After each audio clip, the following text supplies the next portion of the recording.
कदीम ज़माने में दुनिया फसाद और तशद्दुद से भरी पड़ी थी। ये देखकर खुदा ने एक अजीम सैलाब से ज़मीन को पाक करने का फैसला किया। ताहम खुदा ने एक आदमी नूह में रास्तबाजी देखी और उसे और उसके ख़ानदान को आने वाली आफत से बचाने का इंतखाब किया।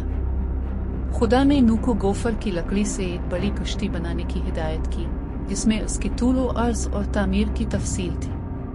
वो संदूक 300 हाथ लंबा, 50 हाथ चौड़ा और 30 हाथ ऊंचा होगा, जिसकी छत, एक दरवाज़ा और 3 छतें होंगी।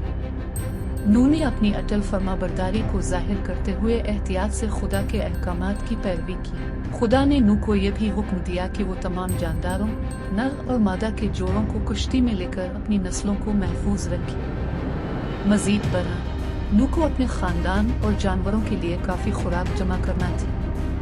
नूह ने हिदायत के मुताबिक सब कुछ किया। अपने खानदान को जमा किया, अपनी बीवी, इसके 3 बेटों शेम, हाम और आफीत और उनकी बीवियां और जानवरों को जमा किया। जब कश्ती तैयार हो गई और सब सवार हो गए तो खुदा ने उन्हें अंदर बंद कर दिया और सैलाब का पानी शुरू हो गया।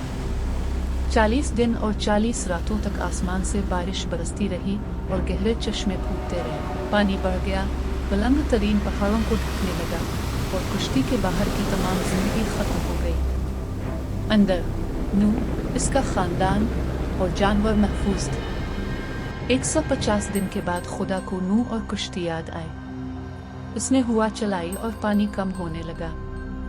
कश्ती अरारात के पहाड़ों पर ठहर गई। मजीद 40 दिन के बाद नूह ने एक कौवे को और बाद में एक कबूतर को यह देखने के लिए भेजा कि आया पानी कम हो गया है। कबूतर जैतून की पत्ती लेकर वापस आया, ये इशारा दे रहा था कि जमीन खुश्क हो रही है। आखिरकार खुदा ने नूह को कश्ती छोड़ने का हुक्म दिया।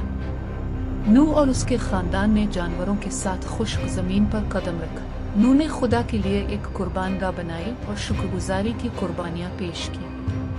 नूह की वफादारी से खुश होकर खादी ने उसके साथ एक अहद बांधा, वादा किया कि वो दोबारा कभी सैलाब से जमीन को तबाह नहीं करेगा। इस लाजवाल अहद की निशानी के तौर पर खुदा ने आसमान में एक कौस कज़ा रखी, जो इसके वादे और रहमत की याद दहानी है।